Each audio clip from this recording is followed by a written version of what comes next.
Good afternoon, everybody. How are you all doing?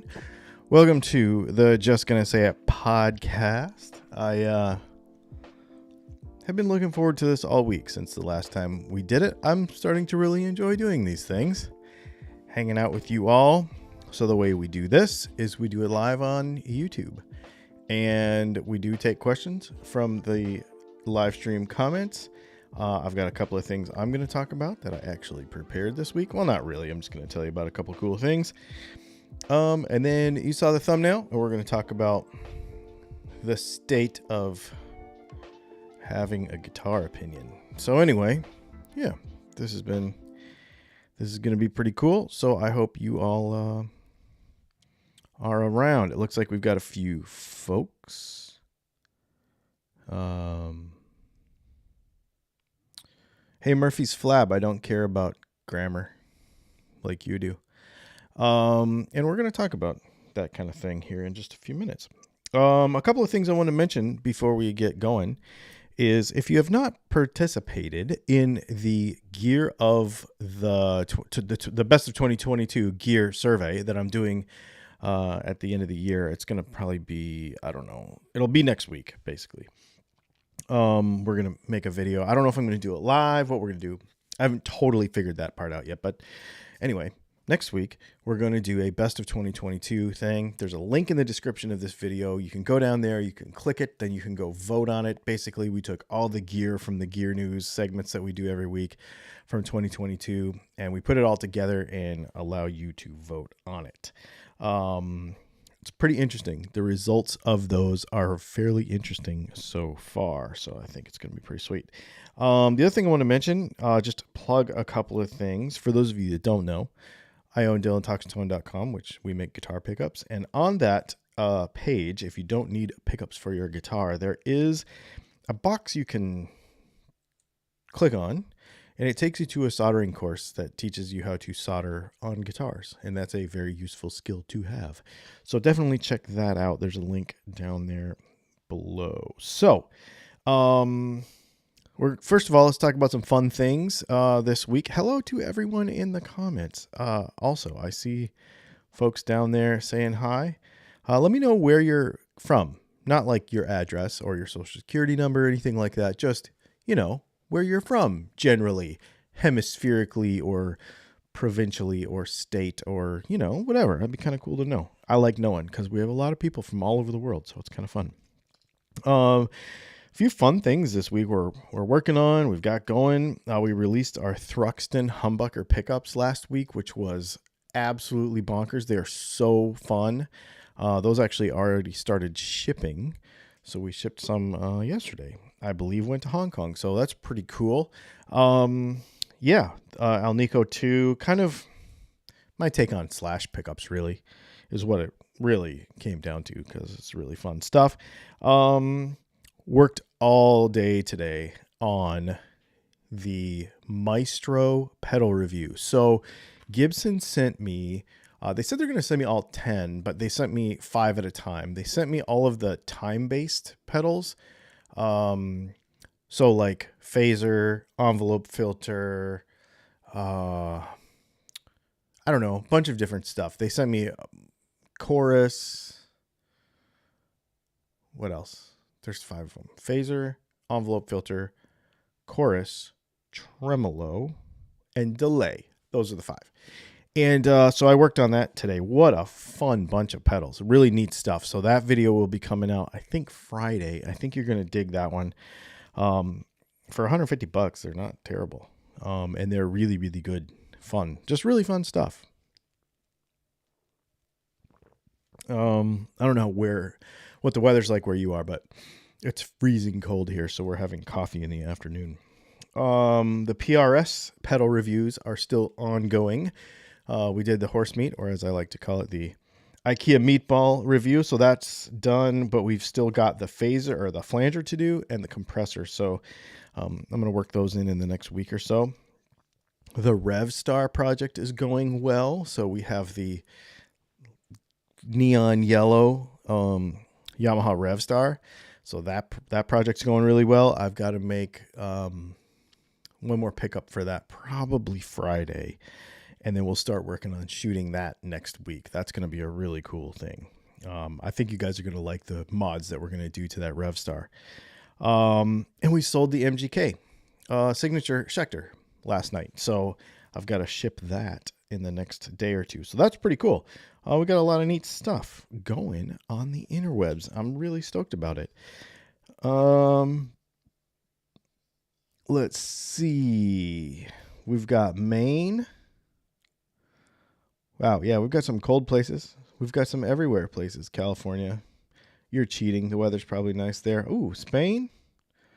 Right on, man. Texas, Southern Cali, Michigan, more Texas, Arizona. I'm from Arizona, so that's pretty cool. Maryland, close to the PRS factory. Lansing, Michigan. Right on. All over the place. Very cool. Thanks, guys, for chiming in and telling me where you're from, because we've got about 93 of you on right now, so that's pretty cool. For those of you that don't know, this becomes a podcast that you can download from Spotify and Apple and all those places. So, all right, so let's chat about this. We also have some comments that we're going to talk about that came out of the YouTube comments this week, because the Macabre Telly, the Keith Richards Telly that we kind of did that thing, that elicited a few comments. So we'll talk about those in a few minutes. But let's get into this title thing. It's funny. Comments are interesting to me because I like stuff. You know what I mean?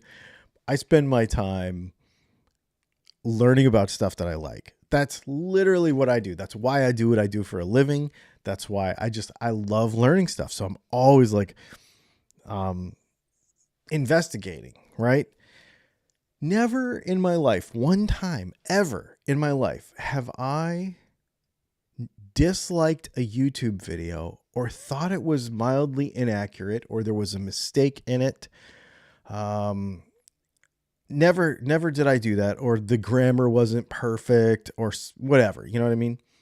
Never have I gotten in the comments and made some cantankerous, difficult, hateful, insert whatever adjective you want in the negative comment. I've made comments, obviously, but usually it's 'cause stuff's really cool. So the mentality of people that make unsolicited negativity and just spew it into the world is hilarious to me. I think it's interesting, but sometimes it's funny. I posted a meme on Facebook the other day, and it was of a busted tree. So this tree was completely snapped in half, right? And the meme was, I didn't make this meme. I stole it from somebody else. The meme was, this must be the tree that Gibson gets all of the headstock wood from. And I thought that was so funny because, you know, it's just funny. It's just making fun of Gibson because we all do it because we make fun of everything, right? And so I posted that. I just thought it was funny. And I literally put in the heading of it, I was like, look, this is a joke. If you treat your guitar as a religious artifact, that's not on me, but this is a joke. This is funny, right? Because some people take guitar way too serious. And somebody got in the comments, and the reason I'm bringing this up is there's some very important things. So I do spend a little time in the comments, a lot less these days. But I challenge you when you say stupid crap. I just do. So, because it's important to do that. It's important to understand, you know, if you call me out in the video and you're like, hey, you missed something. And I'm like, oh crap, I missed something. And usually what I'll do is I'll put a pinned comment and I'll say, you know, I said this incorrect, or there's one other important detail or whatever. And I put it in a pinned comment or whatever to correct it. I try to do that. But this guy gets in the Facebook comments and he's like, I can't believe you support this company that poaches trees and buys trees from poachers and blah, blah, blah. Goes on this whole rant about he's a journalist from Seattle and he knows that they're stealing pine and something else from somebody. Now, if that was true, and if it, let me say this, if it is true, I want to know about it, because that'd be a heck of a story, and I want to know about it. However, my guess is that most people who take an idea that happened to them 20 years ago and they say, I think Kempers are stupid because I played a pod in 1995 or 2005 or whatever. They just don't, it doesn't make sense, right? So I just said, do you have any documentation for those allegations? Because that would be interesting. And he fired back at me about all the things, the reason, and it was in Rolling Stone and this was whatever. And I said, oh, I was like, so you're talking about the Lacey Act violations in 2005 or something? It was 15 years ago, whatever it was. It was 15 years ago from right now. I'm not doing subtraction. So you're talking about that thing 15 years ago under different management and stuff. I was like, because my friend buys wood for Gibson. I kind of know where it comes from. So that must be from when that happened before. Makes total sense. So he posted a big ranting thing about how I support, like I'm a jerk and there are other guitar players that are less jerk than me, and I should, I ignorantly support this company, whatever, blah, blah, blah. And blocked me. But the comments, for some reason, stayed there for a while. The reason I'm bringing this up, it doesn't hurt my feelings or anything. I think it's funny. However, it's important to be as accurate as possible. And when flinging allegations about guitar companies, even as a joke, I think it's important because it's something that we should try to keep our hobby fun. Right? We should try to keep it fun. The reason I reply to comments, or I will call out comments in the comments, is because a lot of times people will say contradictory things to me, which is fine. I don't mind being wrong. I'll totally be wrong and put a correction, and I do it all the time. But if what they're saying is wrong, like really wrong, I don't want to mislead. We don't want to mislead each other. So I just find it really funny that happens. It's a weird human nature thing that happens. And it's been on my mind a bunch lately. And I know this has nothing to do. You probably are not interested in this at all. I don't care. I'm just talking. I'm just telling you because this is a podcast and we're just hanging out. I just think it's a waste of resources. If you can only think about so many things in a day, I don't know why you spend time hating on other people's stuff. It's just an interesting concept. So anyway, it made me laugh because I just made a Gibson video today. I actually have 3 more Gibson videos to make next month. And every time we talk about Gibson, people get super bent. Same thing with, for example, the Keith Richards guitar was hilarious because a bunch of people got in the comments are like, you did that wrong. It has the wrong tuners on it. It has the wrong bridge on it.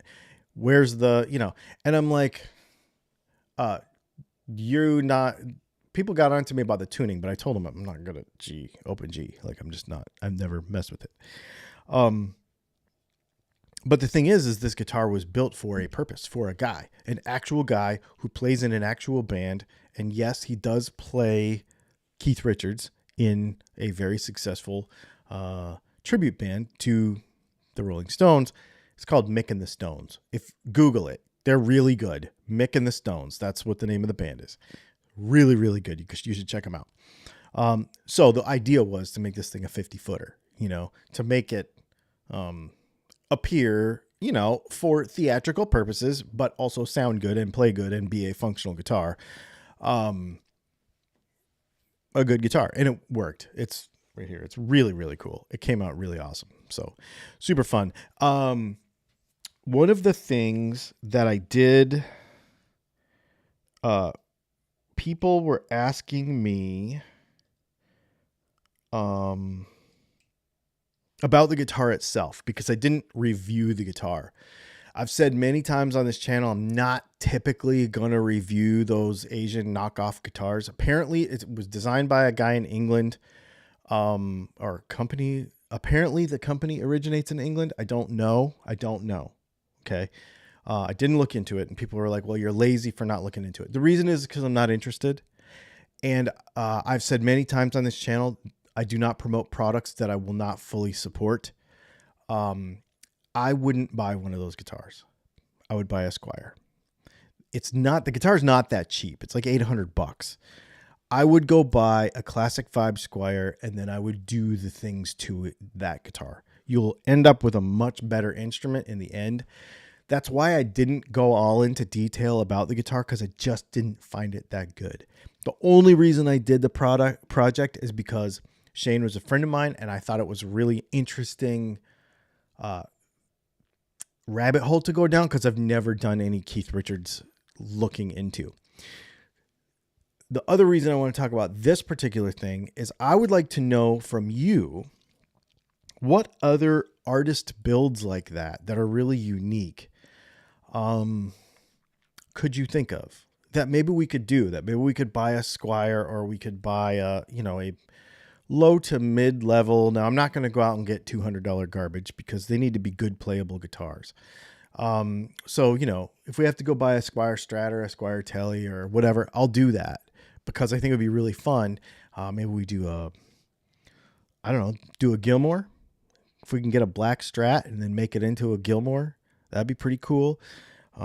What else? What else can you think of that we could do those? Because everybody in the comments was like, hey, you should do, not everybody, but there was a few people in the comments who were like, hey, you should do more of these kind of replica sort of, at least if it's the sound or the general feel, get the guitar to sound and look kind of like your idols without paying, like custom shop prices. You know what I mean? So if you have ideas for that, let me know in the chat or in the comments, because I think that would be a really fun thing to do. Here, hang on. Let me just look really quick.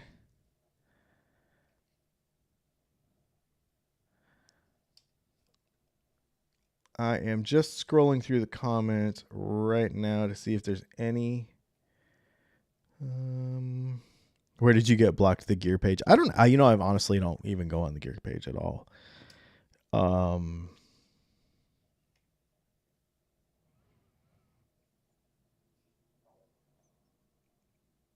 Does a higher wound bobbin create lower inductance?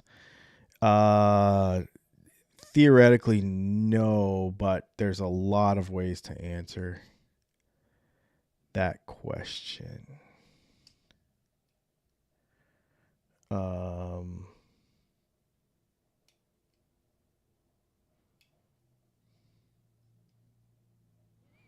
Let's see. Okay, Andy Summers Telecaster, a Reverend. Which Reverend? Let's see, Gilmore thing, SRV Strat. Ooh, that would be a good one. An SRV Strat would be an interesting one to do. I would do that. That's the one I have the most experience with, because I've actually taken apart the real one. And measured all the pickups and stuff. A Dimebag Tribute. Oh, now that's interesting, sir. Dime Tribute. I'll get to that super chat in just 1 second. So Andy Summers seems to come up a couple of times here. Gilmore, SRV, a Blackmore. Yeah, scalloping's a thing though, and I don't know how to do it. Oh, a Cobain Jag would be cool. Yeah, man. Thanks for the super chat, sir. Hang on 1 second. I'm clicking through stuff trying to get my phone. From Brian Duncan, dude, Jimmy Strat. I think I'm not going to. but I'm not going to. What he's talking about there, for those of you that are not familiar, is there's a band in Denver, Colorado called Jim Jam Jimmy, and the guy that Jim has a 57 Strat, like a white one. If you look at my Instagram in like May or June, you'll see I spent some time playing it. It's an actual 57 Strat that he had since almost new, basically, and it's beat to crap, and it's amazing looking.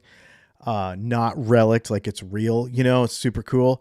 And I'm gonna tell you that I'm not gonna do that guitar a relic or I'm not gonna do a replica of that guitar, but I'm not gonna replicate that guitar. Just stay tuned for that. Well, a Gilmore Strat sounds like it's. I'm not gonna do the EMG one though. No, we're gonna do regular pickups because no. So Andy Summers Telly sounds interesting. A Gilmore Strat sounds interesting. And an SRV Strat sounds interesting because I know some things.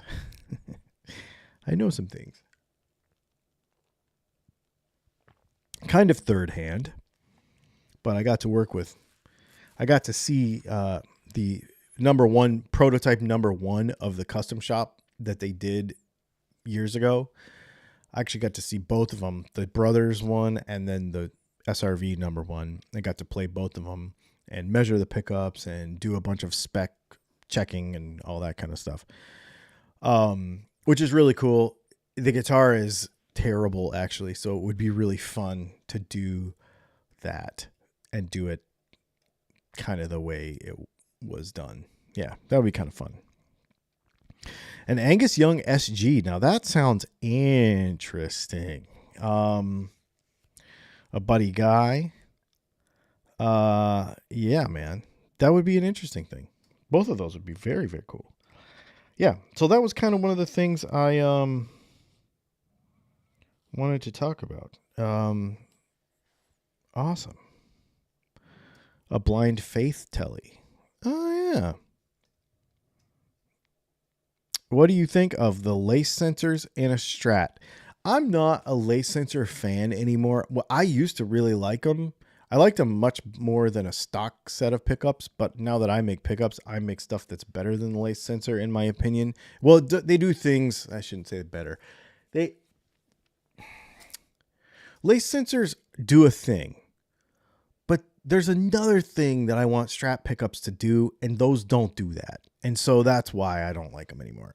I get why people like them, because they do have a thing that they do. It's this weird, I don't know, fidelity is the wrong word, sort of hi-fi-ish kind of. For those of you that are experienced with them, you probably know what I'm talking about, but I'm not a fan of that when put next to, some of this stuff that we make, because it's just so much better for what I like out of a pickup. And the top end sparkle of a Fender is really important to me. And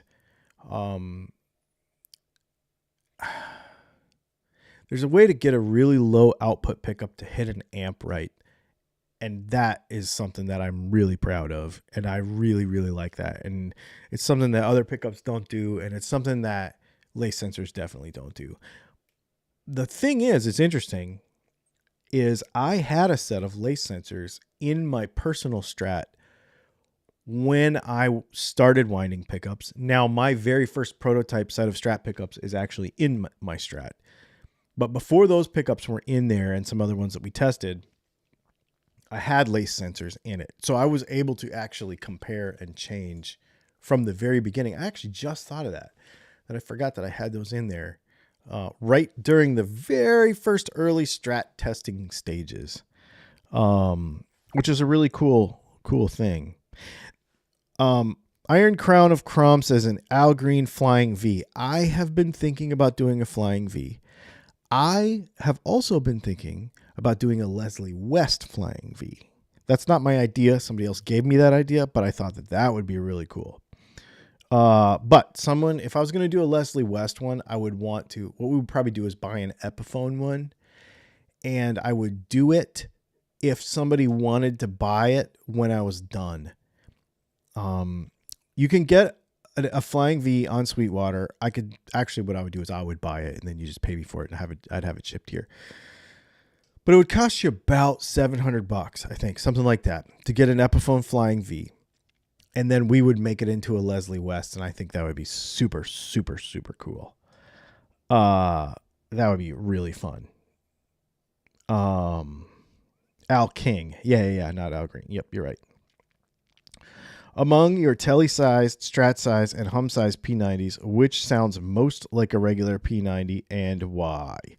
That would be the humbucker size P90s because they're the closest physical shape. Let me grab, hang on one second.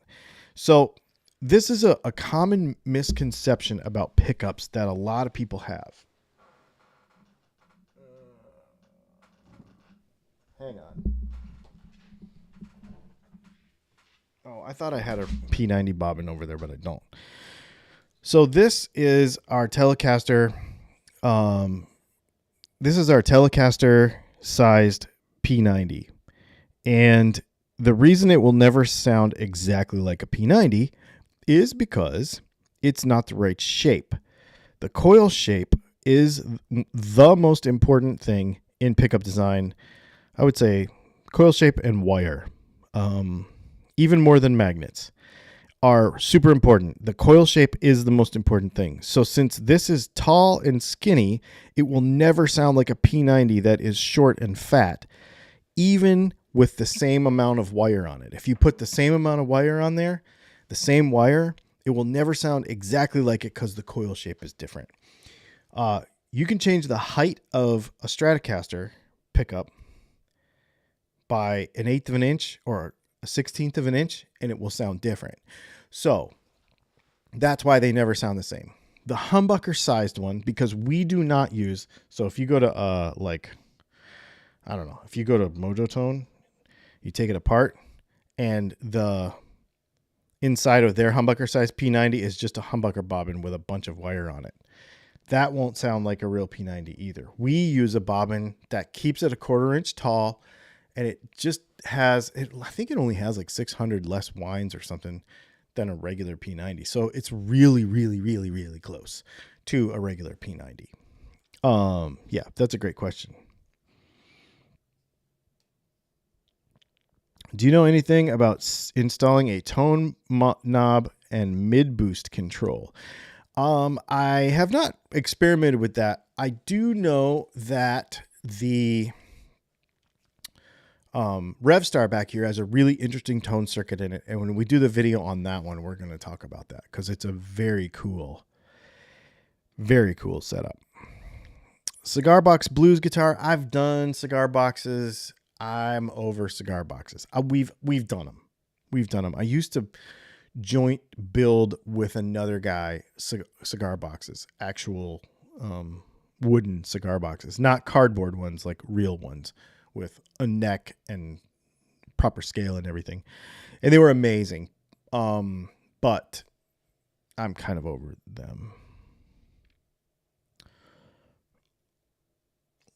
Let's see.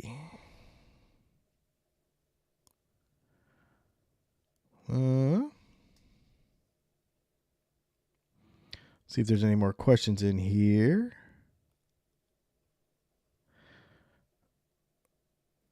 Yeah, the Leslie West thing would be super fun. I really want to do it, but I think I would get stuck with the guitar, so I don't want to. For those of you that are not familiar with how I do things around here, basically, we get very little free stuff from like guitar brands. So, or, like sponsored videos as far as like, hey, get all this gear. It's not like I'm not like big like a magazine where I can call a bunch of people. I used to could do that with dirt bike stuff where I just call, hey, we're doing an article. Can you send me some stuff? And we would build a dirt bike. Like I could do that then. I can't do that with guitar stuff. That's where I'd like to get, where we could just be like, hey, you can contribute this, this, and this, and this, and this. And we do a build and we do a bunch of videos about it. Since we don't do that, basically what I do is I buy the guitar with my own money. And then sometimes I'll buy it ahead of time. Sometimes, a lot of times on Patreon, places like that, or I'll mention it in a live stream like this. Hey, if anybody wants one of these, get with me and you can pay for the guitar. I'll buy it, but then you just, I'll invoice you for it. And then we will, build it up. And typically if we put a new pickup in it, we rewire it or whatever, I give you all that stuff for free. And then you get all the upgrades in a brand new guitar and for the price of just a regular guitar. So that's kind of how it works, but it's really fun. It's really fun to do. So we do that every once in a while. Got a super chat from Doc. He says, does screw metallurgy actually matter? 1010 versus 1022. This is a deep rabbit hole. Doc, it is a hugely deep rabbit hole. It does matter because the hardness of the metal is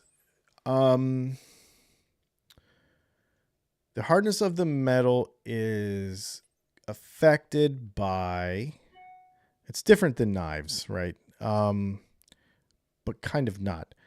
Chromium, iron, the level of stainlessness in the screw, which all has to do with how magnetic it is. So there's a bunch of stuff. I could switch screws in a pickup and you wouldn't be able to tell the difference. And anybody who can is just making it up. If you design your pickup a certain way. Now, am I going to switch with all of my established designs? Am I going to switch? No, I don't want to. If I had to, would I? Yeah, I would. Would the pickup sounds change? No. I mean, you could find somebody who could hear a difference, but define difference. Is it worse? No. It just went from here to here. You know what I mean? Like, it's, but it is a deep rabbit hole. Yeah, definitely a deep rabbit hole. No, I'm not building any Jerry Garcia stuff. Stuck with a junior isn't a bad thing. No, it would be a V with a P90 in it. That's what I want to do. Big KO from Run DMC actually gave me the idea. We were talking about doing it, and then Gibson gave him a junior, so he ended up not needing it. But I ain't building no Rickenbach or anything. Those things cost as much as a car, and nobody likes them except for 5 people that like them.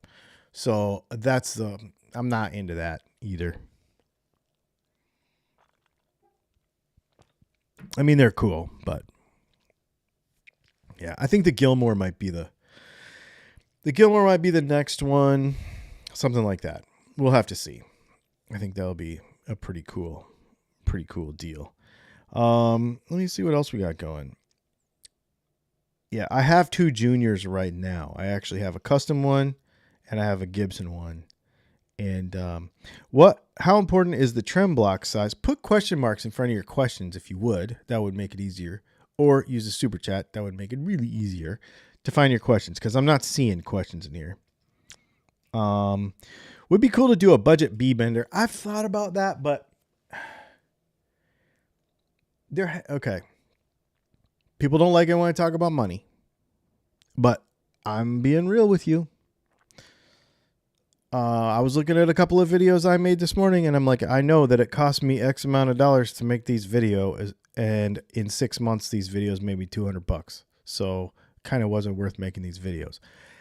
I kind of have to think about that stuff once in a while. And B-bender stuff isn't money for me. It doesn't do anything to move my jam forward.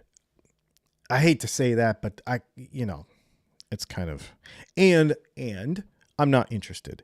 I might do some stupid videos around here sometimes that nobody likes and nobody watches, but I have really a lot of fun making them. And so I do make them anyway.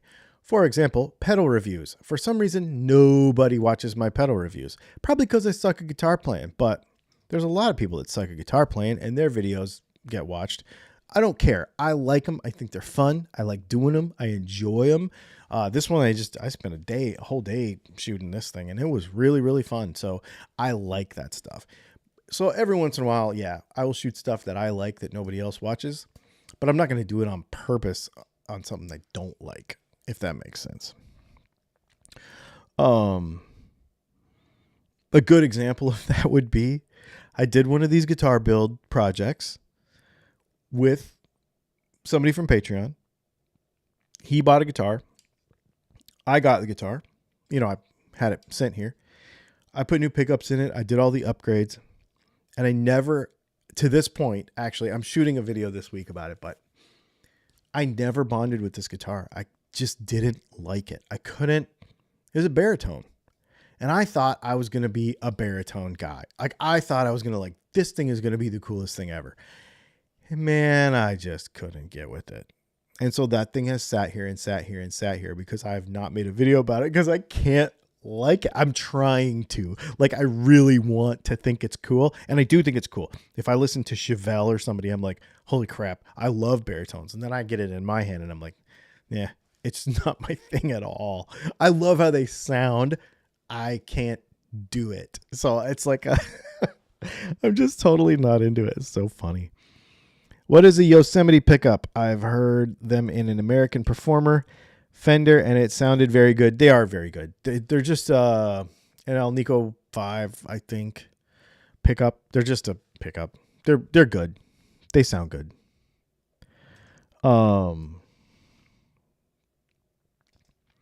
Yeah, they sound good. A Geddy Lee jazz bass. I would do more bass stuff, but again, I don't play them very well. Well, I don't play any of it very well, really, but I don't know. Maybe that's just a mental hurdle that I need to get over and do some bass stuff because bass stuff is cool. Yeah, a V with one P90 in it. I keep going back to that. I should just do it.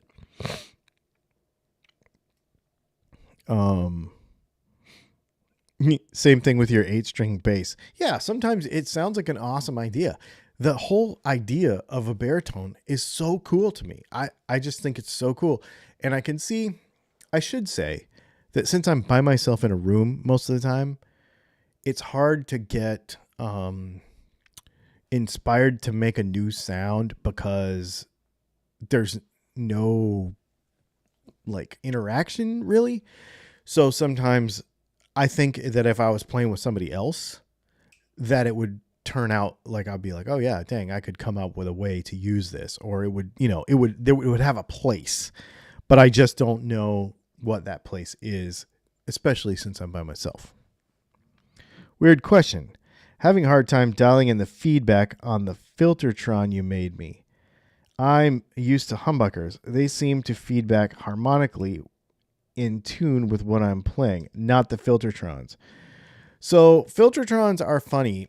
First of all, Filtertrons are not the ones we make are not wax potted, and they are really jangly, and it is hard to control them. That is definitely a thing. We could probably, Brian, get with me. I just realized what we were talking about. You don't have Filtertrons. You have humbucker size Filtertrons that I made custom. There might be a way to fix those, but I would need them again. We might be able to do something with that, but it would just be like a one-off thing. That's why I don't really make them. Because they're always gonna feedback a little bit because those tabs vibrate on the top. So there's nothing you can really do about that. But let me think about that, and I'll get with you to see if there's something that we might be able to do. What about a Steve Morse tribute? 4 pickups and a buttload of switching. By the way, I love my baritone. Awesome. Oh, dude, a Steve Morse. That would be great. He lives here too. That would be really cool. If a Chinese Gibson is a Chibson and a Chinese Fender is a... that's pretty funny. Let's see. Yeah, no, I think we can we can figure out something to do with those pickups. If they're feeding back. Some feeding back's cool, but sometimes it sucks. Sometimes it just keeps running from you, and you can't get it back, or it'll squeal. Squealing's not good. So you want it to be musical, obviously, because it's a pickup. I totally get it. What else we got going? I'm trying to think if there's anything else I got going this week. We're just making a bunch of pickups. We got 4 loaded pickguards to make, 3 more loaded pickguards to make, 5 sets of DAFs, so 10 DAFs, 9 more Strat pickups. We made 9 today. We made 9 Strat pickups today, 3 humbuckers, 3 other single coils. Yeah, and we got to make 9 more Strats, 7 more pickguards, and 10 more DAFs. I think that's what's on our plate right now. And some bass stuff. It's crazy right now. If volume is low on a pickup, is that a bad ground to the pot? If volume is low on the pickup, it could be too low. It could be shorted. There could be a short somewhere in the guitar that is drawing off your signal. Because you can have a short that's not a direct short, and it could be cutting everything down. Something could be touching something inside the guitar that's not supposed to, and then that could cause that to be a problem. There's a bunch of different stuff there. So what I would try is, if you have a multimeter, the first thing I would do is check the resistance of your pickups to make sure that they're within range of what you think they should be. And then I would also check continuity on your volume pot, because you're right, that could be a problem if the volume is bad. But I would generally just look around in there and see if any wires are touching anything that's not supposed to be touching, because that's probably what it is.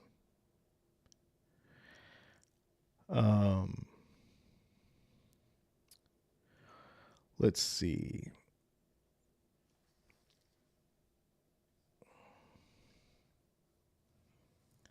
I don't see our smoothie pick. We just took those off last week. Because we have come out with new pickups and we have discontinued some stuff that was not selling. We are only probably selling 1 set of smoothies every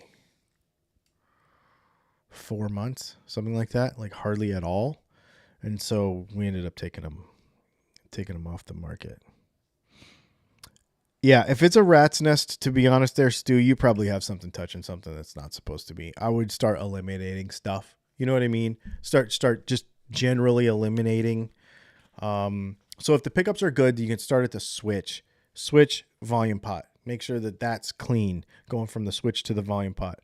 Or if it goes from the pickup to the volume pot to the switch, however way, it doesn't matter.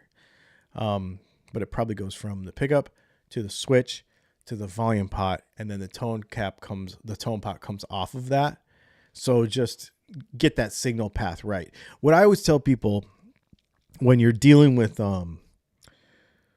problems in a guitar is just be the sound.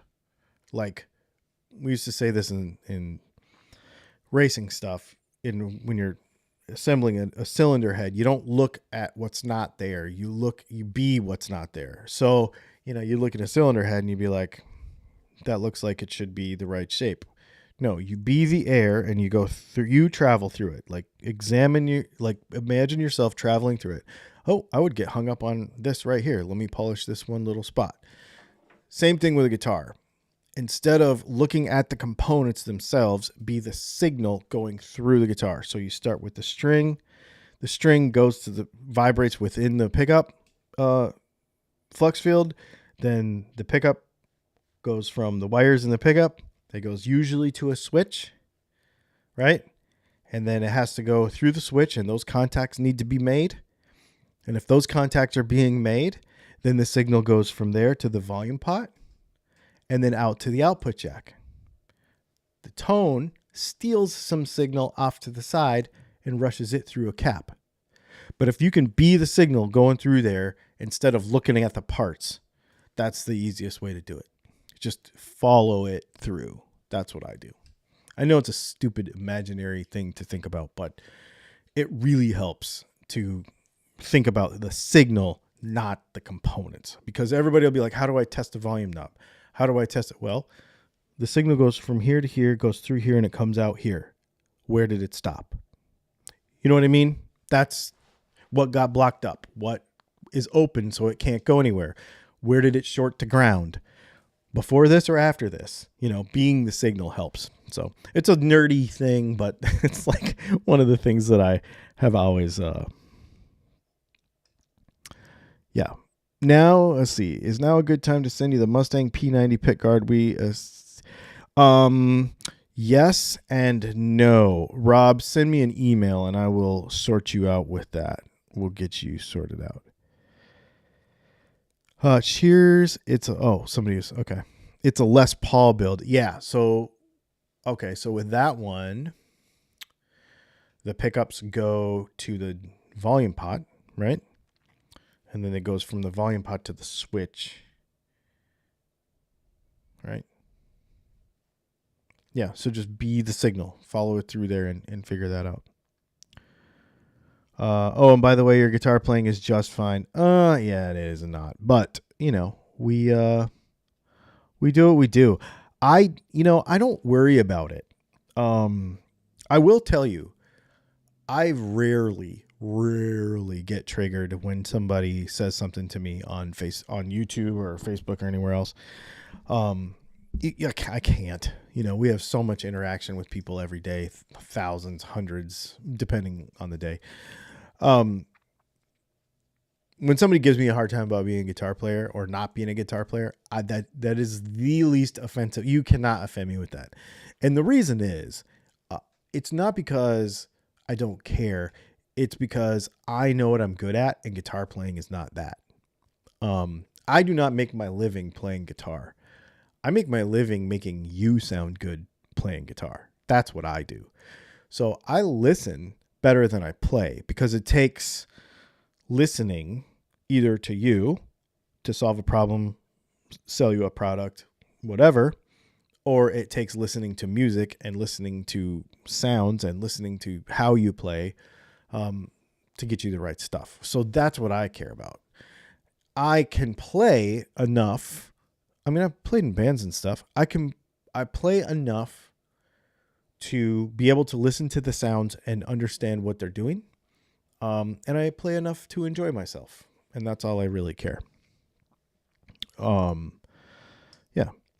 Can you make a Jazzmaster with a lipstick pickup behind the bridge? No, I don't think so. That would take stuff that I do not have. Sarcasm alert. I will send you a demo tape of my playing. Yeah. Yeah, I mean, you know, it's fine. It's totally fine. Now, the only things that genuinely upset me is when people are mean to each other. When people are taking the environment of the entire thing down just to troll. It's annoying. It doesn't make me mad. It annoys me. I'm like, and surprises me. And I think the other reason I speak up about it is because I'm a human being. You are not typing on a keyboard, you know, and I've had people say to me in person, I'm not actually an asshole on Facebook. I just do that because blah, blah, blah. They say it to me in person and I'll be like, no, you're being who you're really being when you can hide behind it.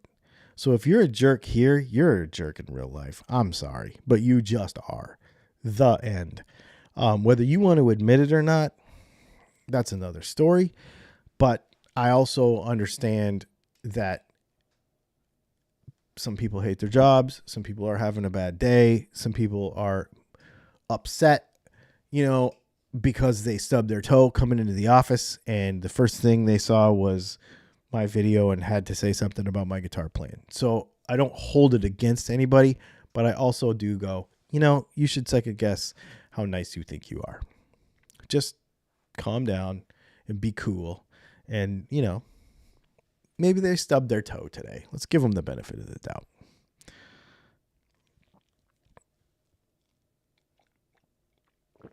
Or I'll smash it with a hammer next time I see it. Oh, I'm just kidding. Everybody's talking about how much they suck at guitar.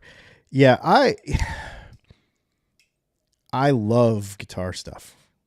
So this is an interesting thing. Everybody's saying, I'm not a very good guitar player, whatever. This is why I say it doesn't matter what kind of guitar you have. It doesn't matter how much your guitar costs. I have guitars that are way better than me. I have guitars that are way more expensive. You don't deserve blah, blah, blah. They can barely play even though they have a custom PRS, whatever. Buy whatever you want and enjoy it, because that's the coolest part about this is we don't have to be good to enjoy what we do. Even if it just becomes collecting, I think that's really neat. I think that's really, really neat. I just like the community around it.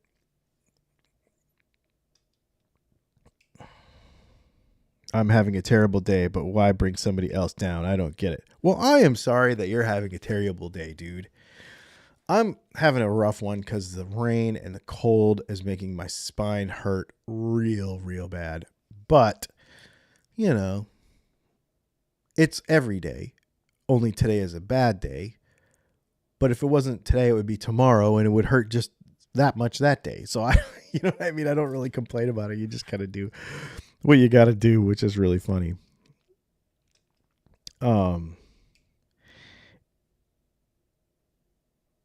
So yeah.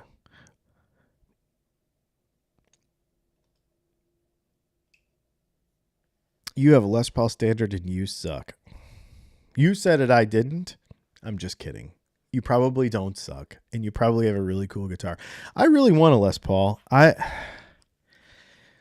It's about this time every year that I do my taxes, or I start looking at all of the receipts and all that stuff, and I start looking at, how much am I going to owe, and, do I need to spend some more money before the end of the year, blah, blah, blah, like those kind of things. And I really don't, it sounds dumb to say, but smart wise, I don't really want to buy another guitar by the end of the month, but if my taxes tell me I have to, I'm buying a Les Paul. So just so you know, if my taxes tell me that I have to buy a guitar, then I'm going to buy a Les Paul. That's the plan. Sam Knack, what's going on, man? I need to get you on this here podcast, Sam. I want to know more about what you do, making music for commercials and stuff. I know he does various things for television and whatnot, and it'd be interesting to learn about that kind of stuff. And he just got an American Standard, or an American Ultra, I think, Strat. He texted me or something, sent me a message and was asking what would be a good guitar to get. So, yeah, man. Cool. Well, very cool. This has been really fun. I know it's only 4:53, but we talked about all of the major stuff. If you have any questions, let me know. Ooh, Ibji, you bring something up really cool. Trogley did a trade-up series. He started with a really cheap guitar and kept trading it for a better one until he ended up with what he wanted. Now, that's an interesting idea. I want to do that with a car. I'd like to start with like a $5,000 Miata and end up with a 911. That's kind of my goal. I'd really like to do that. Have you ever heard about the paperclip guy? My brother told me about him. My brother is probably the best get a deal guy. He's not cheap at all. He's not cheap, and he's very, very generous. Super generous. He's younger than me, but I look up to him for that. He's just such a neat guy. And he told me about this guy. There's a book about him. I can't remember what his name is. I think he's from Vegas or something. Got a paperclip, and traded it for an ink pen. Continued to trade it until he owned a home outright, but he started with a paperclip. And my brother is like, I want to be that when I grow up. I mean, he was already an adult, but we say that. And yeah, it's pretty neat. Let's see. Carl Peterson has some question about a pickup. I was thinking of a center punch neck and a center punch 8 bridge and a D'Angelico Brighton. Do you think that would be a good combo? Yes, that would be super cool. I've got a 50s standard gold top you might like. Jim, I'm going to buy a new one. And I think I'm actually going to buy, because I buy new guitars for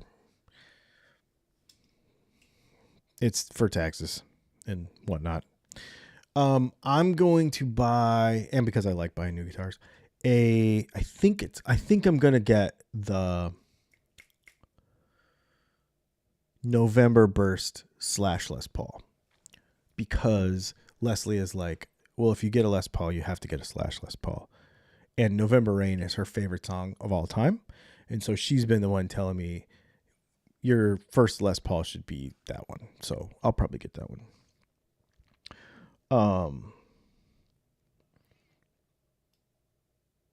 You beat me to the paperclip story. Yeah, man. Maybe we will do that. I've also been trying to figure out what to do when we hit 100,000 subscribers, even though it's taking forever, because we are at like 80,000, or we're going to be at 80,000 like next week or something. We're only getting like, I don't know, 12 or 1,300 new subscribers a month. So it might take freaking forever to get to 100,000, but I would really like to do something. I was thinking of probably giving away an entire rig, like a guitar. I was actually thinking I'd give away my Silver Sky at 100,000 and an amp, and some pedals and stuff. I was actually thinking about doing that, but I have to figure out an effective way to make that happen, because I want it to make it happen. I don't want to just wait 2 more years and then give stuff away. I want to make it happen. Like if I could do it in 6 months or something, then maybe we would do that. So that's something that I've been thinking about doing. Yeah, the November Burst is such a cool looking guitar. It's really pretty, and I really like his pickups. I will tell you. I haven't said, I'm just going to say it during this podcast. So I'm just going to say it. Those pickups in that guitar is what prompted me to make the Thruxton humbuckers, because I've been listening to a bunch of Slash stuff lately, and well, not lately, over the last probably 6 months or so. It's been on my mind and off and on and on and on and on and off, and just kind of like going around in my head to be like, you know what, I want to do, because we've done Alnico 5 and 8 pretty much solid the entire time we've made pickups. We've never made the lower end magnet stuff before, because I personally was never really a fan of it. Not in single coils, but I never messed around with it in humbuckers, and I actually really like it in humbuckers. I like an Alnico 5 DAF, like a PAF clone, better than the 3 or 2. 3 or 2, yeah. But the Thruxton is not wound the same as a traditional PAF. It's a little hotter. It's like a Dirty Fingers kind of. No, it's not that hot. It's in between. But with an Alnico 2 magnet, and I really like it a lot, man. I really like it a lot. They are Alnico 5s in our DAFs. And they're pretty awesome. Have you ever tried the Fender Jimi Hendrix? I actually built one for a customer in California. I built one from, what do we do, an MGK Telly? Well, I own an MGK. Well, I don't own it anymore. Somebody just bought it from me the other day. So yeah, that's what I'm thinking about doing. Yeah, man. So, current classic vibe 60s Telly pickups or Fender vintage? Oh, get flat 6s from us, man. If you have a classic vibe 60s Telly, get these flat 6. I have a set right here ready to ship. Dude, They are so, because we made a bunch ahead on those because of Christmas. Those are so good, man. So good. They're ready to ship. Order them on the website, and you will dig them. You ever try Alnico 2 or 4 in a P90? I have, and we may do it again for the purposes of just trying some stuff. We may do it again, and I think it'd be really cool.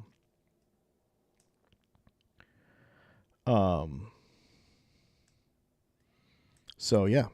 Well, you guys, this has been super fun. Thanks for hanging out with me today for the Just Gonna Say It podcast. Make sure you check out our other content at Dylan Talks Tone YouTube channel. Tomorrow is Wednesday, so that means we're going to do the news. We're going to come out with the new gear news. We do that every Wednesday at noon. Thursday, we're going to have a live stream that is going to be with Leslie, the Q&A thing. On Friday, we have, don't miss Friday, we have all of the time-based effects from Gibson's Maestro brand. I've got all 5 of them on a pedal board over here, and we do all of them. It's going to be really, really fun. And then on Monday, we have, I don't know what's going to be Monday. I'm working on 2 different videos, but we're actually going to talk about pretty soon why I don't think if a guitar is designed right that it even needs a truss rod. So I will leave you with that bombshell, and we will see you tomorrow.